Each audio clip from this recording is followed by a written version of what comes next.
বৌমা শাশুড়ির এই ঝগড়ার প্রধান কারণ হচ্ছে জেনারেশন গ্যাপ, ঠিক কিনা? শাশুড়ি এক জেনারেশনের আর বৌমা আরেক জেনারেশনের। শাশুড়ি ভাবে একরকম, বৌমা ভাবে আরেক রকম। শাশুড়ি চায় বউর উপর খবরদারি করতে, বউ চায় শাশুড়ির উপর খবরদারি করতে। এই ডমিনেটিং এর কারণে কিলাকিলি আছে না নাই? আহা, এটা ঠিক না। আমার শাশুড়ি মায়েরা যারা আছেন, প্রথমে শাশুড়ি দিয়ে শুরু করি। আমার মাইকের আওয়াজ যে ঘরগুলোতে যায়, আমার শাশুড়ি মাদেরকে বলবো, বউদের উপর অত্যাচার করবেন না। ছেলেরে প্রশ্ন করে, তোর কাছে তোর বউ বড় না আমি বড়? আছে না নাই? এটা একটা প্রশ্ন হইল। তোর বউ বড় না আমি বড়? দুইজনেই বড়। তো এক ছেলে সুন্দর উত্তর দিছে, আমার কাছে ভালো লাগছে উত্তরটা শুনে। এক মা প্রশ্ন করছে, তোর এতদিন আমি লালন পালন করে বড় করলাম, জীবন যৌবন তোর জন্য শেষ করলাম, আজকে বউ পাইয়া বউ তোর আপন হয়ে গেল? এবার ছেলে উত্তর দিছে, মা, আমার মুখ থেকে মা ডাক শোনার জন্য তুমি কি কষ্টটাই না করছো জীবনে। 10 মাস আমারে পেটে ধারণ করলা, খাইতে পারো নাই, বমি করছো, খালি ওষুধ খাইছো, তোমার পেট কেটে আমারে বের করা হয়েছে, 2 বছর আমারে দুধ খাওয়াইছো, পেশাব পায়খানা পরিষ্কার করেছো। বয়স যখন 3-4 তখন তোমার আমি মা ডাকছি, এই মা ডাকটা শোনার জন্য তুমি এত কষ্ট করছো। আর আরেকবারের মাইয়া এই ঘরে আইসাই তোমার মা ডাকা শুরু করছে। যেই মেয়েটা তোমারে মা ডাকে সে আমার আপন হবে না কেন মা? ঠিক কিনা? এই মা ডাক শোনার জন্য তুমি এত কষ্ট করলা, আমার লালন পালন করলা, 10 মাস পেটে ধরলা, পেশাব পায়খানা পরিষ্কার করলা, এরপরে মা ডাক শুনতে পারছো। আর আরেকবারের মেয়ে জানা নাই চিনা নাই এসেই তোমার ডাকা শুরু করছে মা। তো যে আমার মারে মা ডাকে তার স্থান তো আমার কলিজায়, ঠিক কিনা? শাশুড়ি আম্মারা যারা আছেন, প্লিজ বৌমাদেরকে কষ্ট দিয়েন না। অনেক শাশুড়ি আছে পান থেকে চুন খসলে রেগে যায়, পদে পদে স্ত্রীর ভুল ধরে, বউয়ের ভুল ধরে, আছে না নাই? এটা করবেন না। সে তো নতুন, আপনার অনেক এক্সপিরিয়েন্স হতে তার সময় লাগবে, তাকে সময় দিন, তাকে ভালোবাসুন, ঠিক কিনা? না বুঝে সামান্যতে বৌমারে বদদোয়া দেয়, এরকম আছে না নাই? কিন্তু বুঝতে চায় না, বৌমারে যদি বদদোয়া দেয় তাহলে তার নিজ ছেলের পরিবারের ক্ষতি, পেটে ধরা যে ছেলে, ছেলের পরিবারের কিন্তু ক্ষতি, তার আপন নাতি নাতনিদেরই ক্ষতি। আওয়াজ করে বলেন ঠিক কিনা? বৌমাকে বদদোয়া দিয়েন না। বৌমাকে নিজের মেয়ের মতো দেখবেন। সমাধান আমি দিচ্ছি। কেমন দেখতে হবে? নিজের মেয়ের মতো। নিজের মেয়ে সকালে ঘুম থেকে ওঠে 11টা, ওইটা সমস্যা নাই। বৌমা কেন উঠলো না, ওইখানেই ঝামেলা, আছে না নাই? মেহেরবানি করে আপনার বৌমাকে আপনার নিজের মেয়ের মতো দেখেন। নিজের মেয়েরে যেমনি আদর করেন তাকেও অমনি আদর করেন। আপনার বৌমারে যদি আপনি কষ্ট দেন, মনে রাখবেন আপনার নিজের মেয়েটাও আরেকবারের বউ হয়ে কয়েকদিন পরে যাবে। আপনি যা যা করবেন আপনার মেয়েকেও তারা ওই রকম কষ্ট দিয়ে বাড়িতে ফিরিয়ে দিবে। চিল্লায় বলেন ঠিক কিনা? খবরদার, টিট ফর ট্যাট। ইট্টি মারলে পাটকেলটি খেতে হয়। এজন্য শাশুড়ি আম্মা জানারা যারা আছেন, বৌমার সাথে খারাপ আচরণ করবেন না মেহেরবানি করে।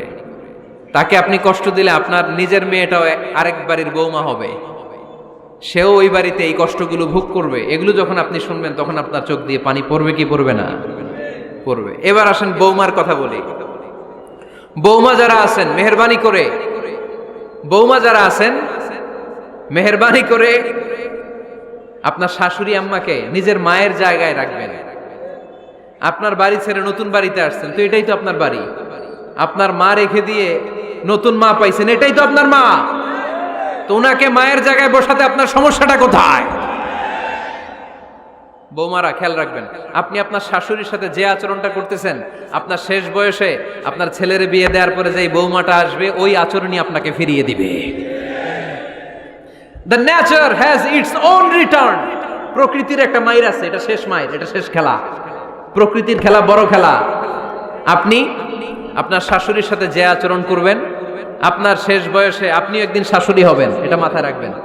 ওই আচরণই আপনি ফিরে পাবেন। আওয়াজ করে বলতে হবে ঠিক কিনা? এজন্য 9 নাম্বার পয়েন্টস হচ্ছে মিউচুয়াল রেসপেক্ট। সবাই যেন সবাইকে ভালোবাসি। দোষ ছাড়া মানুষ নাই। সবার দোষ আছে, আমরা যেন একে অন্যের দোষ না খুঁজি। বৌমারা, আপনাদের কেন যদি আমার মাইকের আওয়াজ যায়, অল্প কিছু টেকনিক অবলম্বন করলে আপনি আপনার শাশুড়ির মন জয় করতে পারবেন। শাশুড়িরা আসলে বেশি কিছু চায় না, আগের জামানার মানুষ তো, এদেরকে ওইভাবে হাত করতে হবে। মাঝে মাঝে একটু শাশুড়ির মাথায় তেল দিয়ে দেন, চুলে তেল দিয়ে দিবেন আর কি, মাঝে মাঝে চুল আশ্রয় দিবেন, এগুলো কিন্তু খুব পছন্দ করে শাশুড়িরা। ওনার প্রেশারটা একটু মেপে দিবেন, ডায়াবেটিক্সের ওষুধটা খাইলো কিনা সময় মতো খোঁজ নেবেন, কি পছন্দ করে খেতে একটু রান্না করে দিবেন। যেই বক্তার ওয়াজ শুনতে পছন্দ করে ওই বক্তার ওয়াজগুলো ডাউনলোড করে শাশুড়ি আম্মাকে দিবেন, ইসলামী বই দিবেন। দেখবেন বয়স্ক নারীরা মাহফিল যেতে খুব পছন্দ করে, ওয়াজ শুনতে খুব পছন্দ করে, নবীদের কাহিনীগুলো শুনতে পছন্দ করে। বসায় বসায় একটু কাহিনীগুলো শোনাবেন। বাইরে বেরোলে জিজ্ঞেস করেন, আম্মা আপনার কিছু লাগবে কিনা। আর একটা টিপস আছে, চুল যখন আশ্রাবেন আর শাশুড়ির মাথায় যখন তেল দিয়ে দিবেন, তখন অতীতের কথা জিজ্ঞেস করেন, দেখবেন অতীতের স্মৃতিতে হারিয়ে গিয়েছে আপনার শাশুড়ি। কি জিজ্ঞেস করবেন জানেন? জিজ্ঞেস করবেন, আম্মা জান, মুক্তিযুদ্ধের সময় আপনার বয়স কত ছিল? ওই সময় মুক্তিযুদ্ধের সময় আপনাদের এলাকায় কি কি হয়েছিল মা?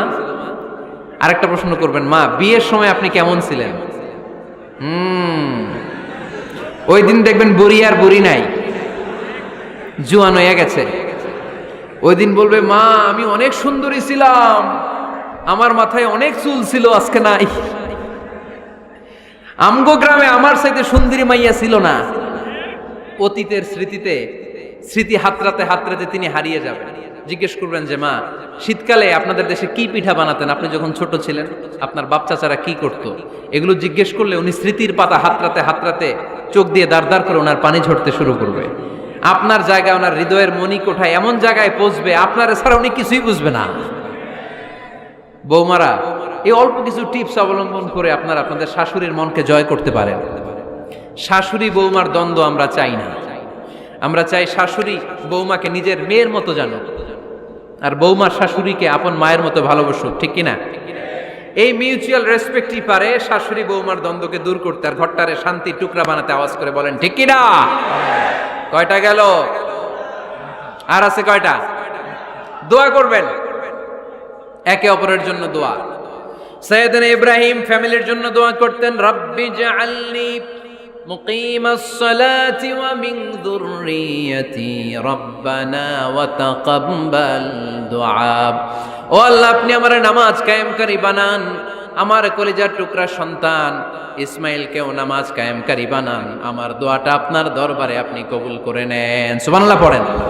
রব্বানা ইন্নী আসকানতু মিন যুররিয়াতি বিওয়াদিন গায়রি যী যারইন ইনদা বাইতিকাল মুহাররাম।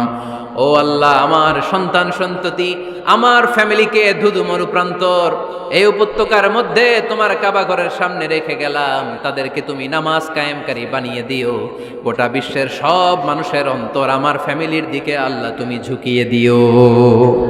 ওয়ারযুকহুম মিনাস সামারাত, ফলমূল দিয়ে আল্লাহ তুমি তাদেরকে রিজিকের ব্যবস্থা করে দিও। তার মানে সব নবীরা তাদের পরিবারের সদস্যদের জন্য দোয়া করতেন কি করতেন না? আবার কোরআন আমাদেরকে শিখালো, রব্বানা হাব লানা মিন আজওয়াজিনা ওয়া মিন যুররিয়াতিনা কুররাতা আ'য়ুন ওয়াজআলনা লিল মুত্তাকিনা ইমামা। ও আল্লাহ, এমন নেককার সন্তান, এমন নেককার স্ত্রী আপনি আমাকে দান করেন যাদের দিকে তাকালে আমার চোখ দুইটা ঠান্ডা হয়ে যায়। চক্ষু শীতলকারী স্ত্রী দেন। বিয়ে যাদের হয় নাই, ইয়াং ছেলেরা এই দোয়াটা করবা। বিয়ের জন্য দোয়ার দরকার আছে না নাই? প্রতিদিন এই দোয়া করবা, আল্লাহ এমন স্ত্রী দেন, এমন জীবন সঙ্গিনী আপনি আমাকে দেন, এমন লাইফ পার্টনার দেন যার দিকে তাকালে আমার চোখ জুড়িয়ে যায়। এমন সন্তান আল্লাহ আপনি আমার ফ্যামিলিতে দেন যাদের দিকে তাকালে আমার চোখ দুইটা ঠান্ডা হয়ে যায়। নেককার সন্তান, নেককার স্ত্রী আল্লাহর কাছে দোয়া করে চেয়ে নিতে হয়। তাহলে ফ্যামিলি মেম্বার একে অপরের জন্য দোয়ার দরকার আছে না নাই? বাবা দোয়া করবে ছেলের জন্য, ছেলে করবে বাবার জন্য, মা দোয়া করবে মেয়ের জন্য, মেয়ে করবে মায়ের জন্য, ভাই করবে বোনের জন্য, বোন করবে ভাইয়ের জন্য। দোয়ার দরকার আছে না নাই? দোয়া করবেন সবাই সবার জন্য। এই যে কোরআনের বঙ্গানুবাদ পাওয়া যায় না এখন, কথা বলেন। স্মার্টফোন আছে কার কার দেখি? হ্যাঁ, কারা কারা স্মার্ট দেখি? হাজার হাজার স্মার্ট, মাশাআল্লাহ। এই স্মার্টফোনের ভেতরে আল কোরআন নামে বাংলায় কোরআনের একটা অ্যাপস পাওয়া যায়। কথা বলেন, পাওয়া যায় কি যায় না? আজকে থেকে এই অ্যাপসটা ডাউনলোড করে প্রতিদিন 1 আয়াত 2 আয়াত 3 আয়াত করে পড়া শুরু করে দেন। বাঁচতে হলে পড়তে হবে, বাঁচতে হলে জানতে হবে, ঠিক কি না?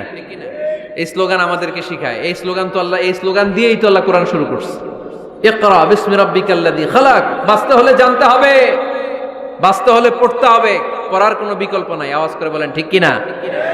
সুজানগরের রায়েরা, মোবাইলের অ্যাপসের ভিতরে আমরা কোরআন রাখতে রাজি আছি তো সবাই? হাদিসের অ্যাপস ডাউনলোড করতে রাজি আছি তো? বাস রাজি আছি, ডাউনলোড করে রাইখা দেবো, আর কেউ পড়বো না নাকি? হ্যাঁ, প্রতিদিন একটা আয়াত হলেও যেন আমরা পড়ি। আল্লাহ যা বলা দরকার সব বলে দিয়ে গেছে, নতুন করে আর কিছু বলবে না।